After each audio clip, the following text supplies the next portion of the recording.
এই যে জমিটা এটা কিন্তু অধিকাংশ ধান গাছের এই পাতার আগাটা কিন্তু শুকিয়ে গেছে। সুপ্রিয় দর্শক, যারা দেশ ও দেশের বাইরে থেকে আজকের এই ভিডিওটি দেখছেন সকলকে জানাই শান্তগ্র ভিডিওর পক্ষ থেকে অনেক অনেক প্রীতি এবং শুভেচ্ছা।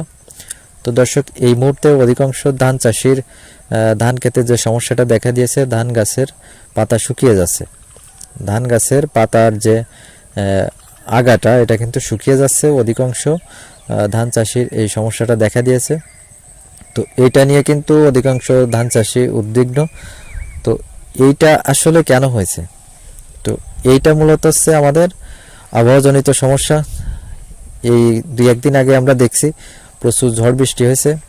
তো অতিরিক্ত বাতাসের কারণে কিন্তু ধান গাছের পাতায় এই সমস্যাটা দেখা দিয়েছে। তো যেখানে এই বাতাসটা লাগেনি সেখানে কিন্তু এই সমস্যাটা দেখা দেয়নি। তো পাশাপাশি দুইটা ধান ক্ষেত আমি দেখাচ্ছি। আমার একটা ধান ক্ষেত এই যে ঘেরের ভিতরে ধান লাগানো, এইখানে কিন্তু বাতাস লাগে না, এইখানে এই সমস্যাটা মোটেও দেখা দেয়নি। এইখানে ধান গাছের পাতার যে আগাটা এটা স্বাভাবিক অবস্থায় আছে, এখানে কোনো সমস্যা দেখা যায়নি। আর এটা হচ্ছে আরেকটা জমি, এটা হচ্ছে ঘেরের বাইরে বিলের ভিতরে এই যে জমিটা এটা কিন্তু অধিকাংশ ধান গাছের এই পাতার আগাটা কিন্তু শুকিয়ে গেছে। তো এখানে প্রচুর বাতাস লাগছে, আর এই ঘেরের ভিতরে এখানে বাতাস লাগেনি বলে এই সমস্যাটা দেখা দেয়নি। এই সমস্যার একটা অন্যতম কারণ আছে যে নাইট্রোজেনটা যদি আপনার গাছে বেশি ধরে নেয়, যদি নাইট্রোজেনটা আপনার জমিতে প্রয়োগ করলেন, সবেমাত্র আপনার গাছগুলো নাইট্রোজেনটা নিয়ে সবুজ আকার ধারণ করছে। তো অতিরিক্ত নাইট্রোজেন নেওয়ার কারণে কিন্তু এই সমস্ত গাছে এই ক্ষতিটা বেশি হয়েছে। বাট যে জমিতে নাইট্রোজেনের পরিমাণ কম সেইখানে কিন্তু ক্ষতিটা একটু কম হয়েছে। তো আপনার গাছ যদি এরকম ইউরিয়া সার প্রয়োগের পরে অনেক নরম থাকে, আপনার গাছের পাতা যদি সোজা না থাকে, শক্ত না থাকে, নরম অবস্থায় থাকে, এই সমস্ত ধান গাছের পাতায় কিন্তু বেশি সমস্যা দেখা দিয়েছে। এই সমস্যা নিয়ে অতিরিক্ত চিন্তিত হওয়ার কোনো কারণ নেই। এটা কিন্তু আমাদের একটা স্বাভাবিক সমস্যা, ওয়েদারজনিত সমস্যা।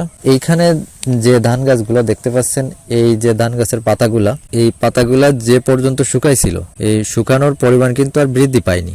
এইখানে সমস্যা দেখা দিত যদি ধান গাছের এই যে পাতার আগাটা শুকিয়ে গেছে, এটা যদি আস্তে আস্তে বৃদ্ধি পেতে পেতে নিচের দিকে নেমে আসতো। দেখা যাচ্ছে আজকে এই সমস্যাটা আমার ক্ষেতে দেখা দিয়েছে। এটা যত দিন যাচ্ছে এই পাতা আরো বেশি পরিমাণ শুকিয়ে যাচ্ছে, পাতা একেবারে আগার থেকে শুকাতে শুকাতে গোড়ার দিকে চলে আসছে। এইরকম যদি সমস্যা দেখা দিত তাহলে আমরা এখানে অবশ্যই ট্রিটমেন্ট দিতাম।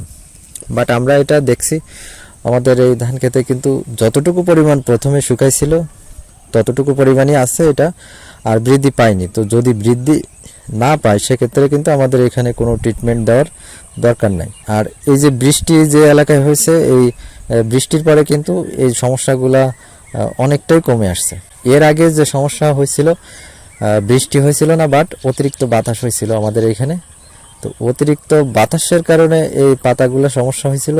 বাট এখন বৃষ্টি হয়েছে 1 দিন 2 দিন হলো, তো বৃষ্টির পরে কিন্তু গাছগুলো অনেকটাই রিকভারি হয়ে গেছে। তো সেক্ষেত্রে টেনশনের কোনো কারণ নাই, এখানে আমাদের আপাতত কোনো কিছু প্রয়োগ করা লাগবে না। তো এখানে হয়তো প্রয়োগ করলে আমাদের স্প্রে পটাশ প্রয়োগ করতে হতে পারে। এছাড়া বিভিন্ন ভালো মানের কিছু ছত্রাকনাশক আছে, যে ব্লাস্টের জন্য আমরা যে মেডিসিনগুলো ব্যবহার করি সেগুলো আমরা এখানে ব্যবহার করতে পারি। বাট এইগুলা কোনো কিছুই ব্যবহার করার দরকার নেই, কারণ গাছের পাতা যতটুকু শুকাইছিল ততটুকুই আছে, এর পরবর্তীতে আর কিন্তু বৃদ্ধি পায়নি। তো দর্শক, এই ছিল আজকের ভিডিও। তো ভিডিওটি যদি ভালো লাগে অবশ্যই লাইক করবেন, শেয়ার করবেন, আর যদি কোনো মতামত থাকে কমেন্ট বক্সে লিখে জানাবেন। তো ধন্যবাদ সাথে থাকার জন্য। দেখা হবে পরবর্তী কোনো ভিডিওতে। ভালো থাকবেন সবাই।